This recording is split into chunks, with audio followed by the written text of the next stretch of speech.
നമസ്കാരം, രാജേഷാണ്. Good morning. ഞാനിന്ന് ഇപ്പോൾ നിൽക്കുന്നത് പാലക്കാട് ഗ്യാപ്പ് എന്ന് പറഞ്ഞൊരു സ്ഥലത്താണ്. ഒരു വലിയൊരു മലയുടെ മുകളിലാണ്. ഈ മലയുടെ പേര് എനിക്ക് ഓർമ്മയിട്ടില്ല.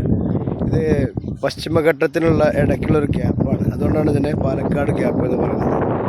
ഇവിടുന്ന് ഇങ്ങനെ എൻ്റെ ബാക്കിൽ കാണുന്ന സ്ഥലം കോയമ്പത്തൂർ, പൊള്ളാച്ചി അങ്ങനെയുള്ളതാണ്.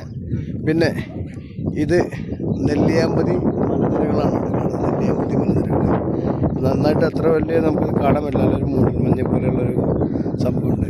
പിന്നെ നേരെ ഓപ്പോസിറ്റ് മലമ്പുഴയാണ്. അപ്പോൾ ഈ മലമ്പുഴയും അതിൻ്റെ നെല്ലിയാമ്പതിയും തമ്മിലുള്ള ഇടയ്ക്കുള്ളൊരു 40 കിലോമീറ്റർ ദൂരം, അതിനിടയ്ക്കുള്ള സ്ഥലത്താണ് ഇപ്പോൾ നിൽക്കുന്നത്. ഈ കാണുന്നത് മൊത്തം തെങ്ങിൻ തോപ്പുകളാണ്. കേരളത്തിലെ ഏറ്റവും കൂടുതൽ കള്ള് ഉൽപ്പാദിപ്പിക്കപ്പെടുന്ന സ്ഥലമാണ് ചിറ്റൂർ. അതായത് തെങ്ങിൻ കള്ള് ചിറ്റൂർ ഗ്രാമപഞ്ചായത്തിൽപ്പെട്ട ഒരു സ്ഥലമാണിത്. ഇവിടെ കേരളത്തിലെ ഏറ്റവും കൂടുതൽ കള്ള് ഉൽപ്പാദിപ്പിക്കുന്ന സ്ഥലമാണ്. കൂടാതെ കേരളത്തിലെ 2ാമത്തെ കയറുൽപ്പന്നങ്ങളും വെളിച്ചെണ്ണ ഉണ്ടാക്കുന്ന സ്ഥലം കൂടിയാണിത്. ഏതായാലും നല്ലൊരു അടിപൊളി ലൊക്കേഷനാണ്.